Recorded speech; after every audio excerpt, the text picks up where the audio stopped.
Capítulo 65. Introducción al sistema endocrino, concepto de hormona. Naturaleza de las hormonas. Todos los tejidos especializados del organismo necesitan funcionar de forma integrada. Dicha integración es posible por la acción de dos grandes sistemas de control, el sistema nervioso, que establece una red de información electroquímica entre el cerebro y los tejidos, y el sistema endocrino, que utiliza mensajeros químicos, denominados hormonas. Así como las señales electroquímicas del sistema nervioso circulan por vías especiales, los nervios, que forman circuitos de conexión, las hormonas se vierten a la circulación sanguínea o al líquido intersticial a través de los cuales alcanzan sus órganos diana correspondientes, donde ejercerán sus acciones. De hecho, en función de la vía seguida por las hormonas para ejercer sus acciones podemos hablar de la existencia de sistemas autocrinos, paracrinos y endocrinos, según actúen sobre la propia célula que las produce, sobre células contiguas o en tejidos distantes. Las hormonas ejercen sus funciones biológicas a concentraciones pequeñísimas, 10-6-10-12 m, actuando como catalizadores de reacciones preexistentes. Algunas hormonas actúan sobre un tipo celular exclusivamente, tejido diana específico, mientras que otras lo hacen sobre distintos tipos celulares siempre que estos dispongan de receptores específicos para dicha hormona. Véase capítulo 66. La respuesta celular dependerá, en cualquier caso, de su programación genética previa, por lo que la misma hormona podrá generar distintas respuestas en distintos tejidos. El control de la secreción hormonal se realiza a través de sistemas cerrados mediante circuitos de retroalimentación, feedback. Cada circuito funciona encadenado a otro u otros, de manera que los cambios en uno de ellos determinan modificaciones en él o en los demás. Se trata de un sistema cibernético en el que cada hormona, en vez de funcionar independientemente, lo hace en relación de interdependencia con las demás. Además, cada vez es más patente la estrecha relación con el sistema nervioso, hasta el punto que las diferencias existentes entre los neurotransmisores nerviosos y las hormonas han dejado prácticamente de existir, si tenemos en cuenta las modernas definiciones de hormona. Según Guillemin, hormona sería cualquier sustancia que liberada por una célula actuase sobre otra célula, tanto cercana como lejana, e independientemente de la singularidad o ubicuidad de su origen y sin tener en cuenta la vía empleada para su transporte, sea esta circulación sanguínea, flujo axoplásmico o espacio intersticial. Con todo esto y con el conocimiento de la existencia en las neuronas de un número elevado de péptidos con acción hormonal, van desapareciendo poco a poco las diferencias entre ambos sistemas de control, y se puede hablar cada vez con mayor propiedad de un gran sistema de control neuroendocrino, figura 65.1, con componentes autocrinos y paracrinos. En función de sus características químicas, podemos distinguir tres tipos fundamentales de moléculas con acción hormonal. Las primeras en descubrirse, las aminas, son derivadas de aminoácidos, al igual que las hormonas tiroideas. El segundo grupo está compuesto por proteínas y péptidos. En unos casos, una proteína progenitora única origina varias hormonas de tamaños y acciones diversas, y en otros, secuencias de aminoácidos comunes dan lugar a hormonas con acciones distintas, sugiriendo orígenes filogenéticos comunes. En cuanto a los péptidos con función hormonal, cada vez se van conociendo más, de distintos orígenes y tamaños. Desde tripéptidos hipotalámicos como TRH, hasta otros con 70 aminoácidos, como el IGF de origen tisular. El tercer grupo lo constituyen las hormonas esteroideas, que incluyen a las hormonas suprarrenales y sexuales y a los metabolitos activos de la vitamina D. El precursor común de todas ellas es la molécula de colesterol, en la que modificaciones en la cadena lateral, la hidroxilación en distintos puntos y la aromatización de los anillos, les confieren actividades biológicas individuales. Esta relación no pretende ser completa, ya que cada día se descubren moléculas nuevas con actividad hormonal, como por ejemplo las prostaglandinas, que están constituidas por ácidos grasos, o incluso el óxido nítrico, que es un gas. Síntesis y secreción hormonal. Aunque, como hemos mencionado anteriormente, el concepto de órgano endocrino como lugar único de formación de hormonas no es exacto, ya que existen numerosos tejidos capaces de sintetizarlas, las glándulas endocrinas disponen en mayor medida de la maquinaria para su biosíntesis, transformación y liberación. Como regla general, las hormonas procedentes de glándulas determinadas o de sistemas de células más o menos dispersos por el organismo se sintetizan y renuevan de manera continua, aunque existen excepciones, como las hormonas tiroideas y la vitamina D, que se almacenan. Además podemos distinguir dos tipos principales de biosíntesis: hormonas polipeptídicas y aminas. Las células responsables de la secreción de hormonas polipeptídicas tienen un retículo endoplásmico rugoso bien desarrollado, a cuyas cisternas pasan estas hormonas una vez que han sido sintetizadas en los ribosomas unidos a su membrana. Inicialmente, el ácido ribonucleico mensajero específico de la hormona polipeptídica se une a un ribosoma libre, y esta unión determina el comienzo de la traducción en un codón inicial adeninauraciloguanina, AUG. La secuencia aminoacídica inicial de la proteína naciente, denominada peptido senal, se une a una ribonucleoproteína citosólica, denominada partícula de reconocimiento de la senal, PRS, que se une a su vez a una proteína en la membrana del retículo endoplásmico. La proteína naciente pasa por extrusión a través de la membrana reticular a la luz, con el peptido senal por delante, constituyendo la prehormona. Su semivida es muy corta, ya que este se separa por la acción de una enzima de tipo tripsina, presente en el propio retículo endoplásmico. En muchos casos, y antes de producirse la secreción, puede haber modificaciones de la hormona, como es la adición de azúcares en el caso de las glucoproteínas. Cuando, una vez separado el peptido senal, quedan todavía aminoácidos en exceso, la molécula se denomina prohormona, y necesita liberarse de la cadena peptídica adicional para dar lugar a la hormona madura. En el caso de la insulina, la molécula de proinsulina es un peptido lineal, que permite el establecimiento de puentes disulfuro antes de liberar el peptido C de conexión y dar lugar a la molécula hormonal activa definitiva. En otros casos, la prehormona puede ser precursora de toda una serie de peptidos hormonales, en cuyo caso se denomina poliproteína, como en el caso de la proopiomelanocortina, POMC, que da lugar a endorfina, ACTH y MSH, entre otros. Tras su síntesis y paso al interior de la luz del retículo endoplásmico, la hormona pasa al aparato de Golgi por medio de transporte vesicular y allí se empaqueta en granulos o vesículas, a la vez que se producen las glucosilaciones finales y la transformación en hormonas maduras. De esta manera se produce su almacenamiento en la célula hasta su secreción. En el caso de las células productoras de catecolaminas, su estructura es parecida a la de las que secretan hormonas peptídicas y tienen también granulos secretores. Sin embargo, el proceso de síntesis y empaquetamiento de los granulos es distinto. Las catecolaminas, dopamina, adrenalina y noradrenalina, se sintetizan a partir del aminoácido tirosina gracias a una serie de pasos enzimáticos en el citoplasma celular hasta que la dopamina formada se almacena y concentra en los granulos secretores gracias a la existencia de un transporte especial en la membrana de los mismos. Los granulos secretores de hormonas peptídicas y catecolaminas contienen cantidades suficientes de hormonas como para cubrir las necesidades habituales de varias horas o días. Para ser vertidos a la sangre, la membrana que rodea al granulo se fusiona con la membrana celular, y el contenido del granulo pasa al espacio extracelular tras la correspondiente rotura de las membranas, en un proceso controlado por los niveles de calcio 2+ intracelular que, a su vez, determinan variaciones en el potencial de membrana. El movimiento de los granulos en el interior de las células endocrinas depende, a su vez, de la existencia de proteínas contractiles, como actina y miosina. Hormonas esteroideas. La síntesis depende de un precursor común, el colesterol, procedente del plasma o de la propia biosíntesis intracelular, que a través de pasos sucesivos en el citoplasma, el retículo endoplásmico liso y la mitocondria, va sufriendo modificaciones estructurales que incluyen hidroxilaciones, pérdidas de cadenas laterales y aromatización del anillo A. A diferencia de las hormonas polipeptídicas y catecolaminas, los esteroides no se almacenan en cantidades apreciables en el interior celular, salvo la vitamina D, por lo que la secreción está muy directamente ligada a la síntesis, que a su vez depende de la existencia de enzimas capaces de regular la velocidad de la misma de forma altamente específica. El calcio 2+ parece desempeñar también un papel importante en este proceso. Teniendo en cuenta que los esteroides son capaces de atravesar libremente las membranas celulares, su secreción se produce por difusión a favor de un gradiente de concentración, determinado a su vez por el proceso de síntesis. Transporte de hormonas. Una vez que las hormonas son secretadas a la sangre, circulan por el plasma, bien como moléculas libres o unidas a proteínas transportadoras específicas. Generalmente, las hormonas peptídicas y proteicas, y las catecolaminas fácilmente solubles en agua circulan libres, aunque existen excepciones. Por el contrario, los esteroides y las hormonas tiroideas circulan unidas principalmente a globulinas específicas que se sintetizan en el hígado o a la albúmina. Estas sustancias transportadoras cumplen dos misiones fundamentales.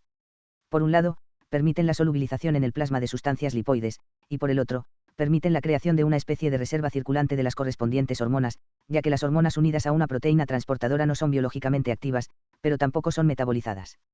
Hay que tener en cuenta que solamente las hormonas que circulan de forma libre son capaces de ejercer sus acciones. Además, hay que señalar que las hormonas circulantes son las resultantes del proceso secretor glandular o tisular, por un lado, y de sus posibles transformaciones metabólicas o de su eliminación, por el otro, por lo que no debe considerarse, sin más, que los niveles plasmáticos sean solamente el resultado de la secreción y distribución en el organismo.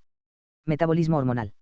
La desaparición irreversible de una hormona del torrente circulatorio ocurre tras su captación por la célula diana o su degradación metabólica a nivel sanguíneo, hepático o renal, así como su eliminación por heces u orina. La degradación metabólica ocurre por medio de enzimas que determinan proteólisis, procesos de oxidación-reducción y o introducción de grupos funcionales adicionales. El hígado es el lugar donde se va a llevar a cabo el metabolismo de prácticamente todas las hormonas. Allí se conjugan con el ácido glucurónico y el sulfúrico y los productos resultantes se eliminan por la bilis o la orina. Muchas hormonas peptídicas y parte de las hormonas esteroideas libres se filtran a nivel del glomérulo y se eliminan directamente por la orina, después de reabsorberse en parte por los túbulos y sufrir una degradación local. Podemos pues establecer un esquema general del funcionamiento del sistema endocrino en la figura 65.2. Regulación de la secreción hormonal. La secreción de las distintas hormonas se encuentra regulada por varios mecanismos que aseguran en su conjunto un elevado nivel de control. Existe, por un lado, un control nervioso, ya que ambos sistemas están en íntima relación, de forma que en respuesta a estímulos externos o propios del organismo se puede incrementar o disminuir la producción y liberación de hormonas. Tanto los estímulos sensoriales como los vegetativos son capaces de modular la secreción de hormonas por mecanismos nerviosos. Sin embargo, los sistemas más comunes en el control de la secreción hormonal son los mecanismos de retroalimentación, o feedback, que son mecanismos cibernéticos universales, mediante los cuales la variable controlada influye sobre su propio control. Es decir, si una sustancia hormonal X estimula a la hormona Y, esta a su vez será capaz de regular la producción de X. La retroalimentación puede ser positiva o negativa. En el primer caso, A, el exceso de Y estimulará la secreción de X, feedback positivo, con lo cual se obtiene un efecto de amplificación. En el segundo caso, B, que es el más común en la naturaleza, los niveles elevados de Y frenarán la producción de X y a la inversa, la disminución de los valores de Y estimulará a X para que ésta fuerce la producción de más Y, feedback negativo, figura 65.3. En estos sistemas de retroalimentación puede ocurrir que ambas variables X y Y sean hormonas o que una de ellas sea un metabolito o mineral, por ejemplo, el calcio. En este caso, los niveles elevados de calcio en sangre determinarán la secreción de calcitonina por el tiroides, retroalimentación positiva, que conseguirá disminuir los niveles calcémicos. En el momento en que el calcio alcanza por acción de la calcitonina unos niveles suficientemente bajos, se interrumpe la secreción de calcitonina, e incluso se ponen en acción sistemas reguladores con acciones opuestas, como la PTH, o la vitamina D, véanse capítulos 76 y 77. Este sistema de retroalimentación puede ser más complicado si en vez de intervenir solo dos variables intervienen más, como es el caso de los ejes que se establecen entre el hipotálamo, la hipófisis y el testículo. En este eje, la hormona hipotalámica LH-RH controla a las hormonas hipofisarias, LH y FSH, que, a su vez, estimulan y son moduladas por la testosterona y la inhibina testiculares, estableciéndose circuitos de regulación en cascada en los que se pueden diferenciar distintos tipos de sistemas de retroalimentación, figura 65.4. Podemos distinguir, entonces, un circuito de feedback largo entre el testículo y la hipófisis, A, o entre el testículo y el hipotálamo, ambos a través de la testosterona, A, un circuito de feedback corto entre la hipófisis y el hipotálamo a través de la LH, B, y un circuito ultracorto, entre la LH-RH secretada por el hipotálamo y la propia producción de esta, C, probablemente mediada por la modificación de los neurotransmisores que, a su vez, regulan dicha hormona hipotalámica. Además de estos sistemas de regulación, las hormonas se encuentran sometidas a unos patrones secretores rítmicos, relacionados en muchas ocasiones con los dos ciclos de luz-oscuridad, sueno-vigilia, o con las distintas estaciones del ano. Biorritmos. La liberación rítmica de hormonas es un rasgo común a casi todos los sistemas endocrinos. Estos ritmos pueden variar de minutos a horas, secreción pulsátil de GH y prolactina, días, variabilidad circadiana en la secreción de cortisol, semanas, ciclo menstrual con variaciones en los niveles de estradiol y progesterona, y hasta periodos más prolongados, variación estacional en la producción de tiroxina. Los patrones de secreción pueden ser incluso distintos en etapas diferentes de la vida. La ritmicidad hormonal está causada por un gran número de factores. Algunos obedecen a estímulos neurógenos, como los cambios que se observan en la prolactina o la GH, relacionadas con el sueño, o por el reflejo de succión, pero otros, como la variabilidad circadiana de la producción de glucocorticoides, son controlados por factores ambientales que actúan a través de mecanismos poco claros. El ciclo menstrual es consecuencia de una compleja interacción entre sistemas de retroalimentación positivos y negativos. Los ritmos endocrinos más sorprendentes son los que intervienen en la secreción pulsátil de hormonas hipofisarias, que da lugar a la consiguiente liberación pulsátil de hormonas por las glándulas endocrinas periféricas, sobre todo si tenemos en cuenta que tales oscilaciones son fundamentales para que los sistemas de retroalimentación funcionen. En efecto, la administración de hormona liberadora de hormona luteinizante, LH-RH, mediante infusión continua en vez de pulsátil, hace que la secreción de LH se inhiba en lugar de potenciarse. Además, la frecuencia de los estímulos pulsátiles pueden alterar las proporciones de las gonadotropinas liberadas por la hipófisis. Todavía no se conocen bien los mecanismos de control de estos ritmos, ni su significado fisiológico. Función de las hormonas. La función hormonal se desarrolla en 4 ámbitos generales: reproducción, crecimiento y desarrollo, mantenimiento del medio interno, y producción, utilización y almacenamiento de energía. Crecimiento y desarrollo. El control endocrino es fundamental para el crecimiento y desarrollo del individuo y entran a la interacción de hormonas de todas clases, como las hormonas peptídicas, esteroideas y tiroideas. Las interacciones hormonales que intervienen en la regulación y control del crecimiento son múltiples. Es probable que muchas hormonas influyan sobre el crecimiento por regulación de su mediador común final, las somatomedinas, IGF, véase capítulo 69. Reproducción. Las hormonas no solo regulan la gametogénesis, sino que también controlan el desarrollo dimórfico anatómico, funcional y de la conducta en ambos sexos, lo que resulta esencial para la reproducción. Es interesante constatar que el dimorfismo sexual es consecuencia más bien de diferencias en las cantidades de hormonas individuales y en sus patrones de secreción que de su presencia o ausencia, ya que en algunos casos se trata de los mismos compuestos. El control endocrino de la reproducción abarca todas las fases del proceso, incluyendo muchos aspectos relacionados con la conducta. Producción, utilización y almacenamiento de energía. Las hormonas son los mediadores primordiales del movimiento de sustrato y de la conversión de los metabolitos procedentes de la digestión en energía o en productos energéticos almacenados. En el estado anabólico postprandial, el exceso de calorías se almacena como glucógeno y grasa por influencia de la insulina, mientras que en el estado catabólico ulterior, o tras un ayuno más prolongado, el glucagón y otras hormonas inducen la degradación del glucógeno, la gluconeogénesis y la movilización de aminoácidos y ácidos grasos para mantener los niveles plasmáticos de la glucosa dentro de límites óptimos para la función del sistema nervioso central y proporcionar, al mismo tiempo, sustrato adicional para otros tejidos. Mantenimiento del medio interno. Las hormonas revisten una importancia primordial en el mantenimiento del medio interno necesario para sostener estructuras y funciones. En consecuencia, intervienen en la regulación y estabilización de los líquidos corporales y su contenido electrolítico, de la presión sanguínea y frecuencia cardíaca, del equilibrio ácido-base, de la temperatura corporal, y de la masa de hueso, músculo y grasa. Medidas hormonales medidas en los líquidos biológicos. Teniendo en cuenta que las hormonas se encuentran a concentraciones muy bajas en los líquidos biológicos, su medida planteó desde el comienzo graves problemas. Inicialmente se utilizaron análisis de tipo biológico en los que se estudiaba el efecto producido en animales enteros u órganos aislados. La sensibilidad era baja y la precisión escasa, por lo que solo se podían medir las hormonas en muestras grandes y, fundamentalmente, en orina. Además, eran análisis muy laboriosos, que necesitaban realizarse de manera repetida para compensar la escasa precisión, con lo que la información obtenida era muy limitada. Después se introdujeron los métodos físico-químicos, como la espectrofotometría o fluorimetría, basados en las reacciones colorimétricas de algunos grupos químicos funcionales, que supusieron un gran avance en cuanto al número de muestras capaces de ser procesadas, pero que mantenían limitaciones en cuanto a la sensibilidad y especificidad, ya que un grupo funcional puede ser común a varias hormonas. Esto obligaba a grandes complejidades preparativas, como la introducción de laboriosas etapas de cromatografía. El radioinmunoanálisis, RIA. A finales de los años 60 se produjo un importante avance con la introducción de un método de medida que permite la determinación de cantidades muy bajas de muestra, con un alto grado de precisión y especificidad.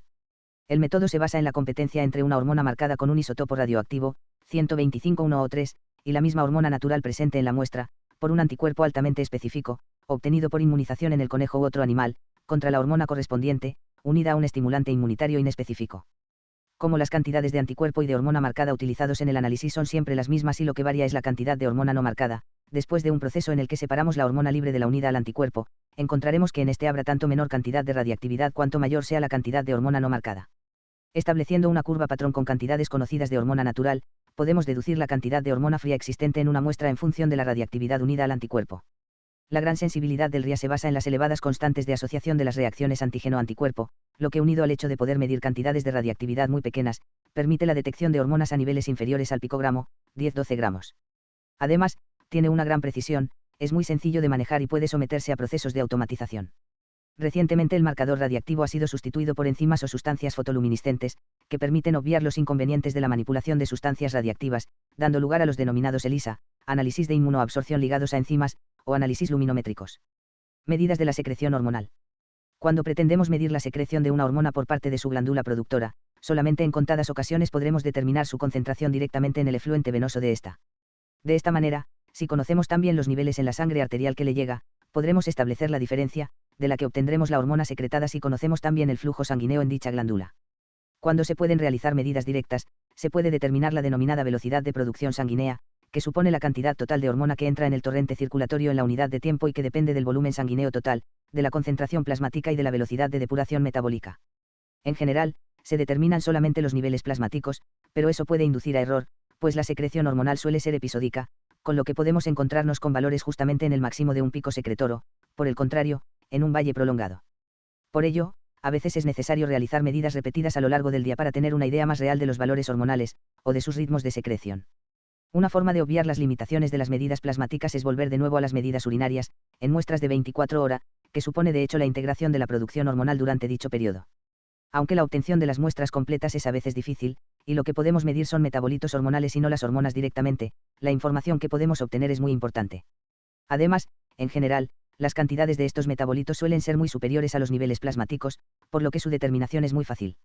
A partir de las medidas urinarias se puede determinar también la producción hormonal, aunque en este caso nos enfrentamos al problema de que, en algunos casos, el metabolito urinario no procede exclusivamente de una hormona sino de varias, con lo que se complica toda la situación. Bibliografía.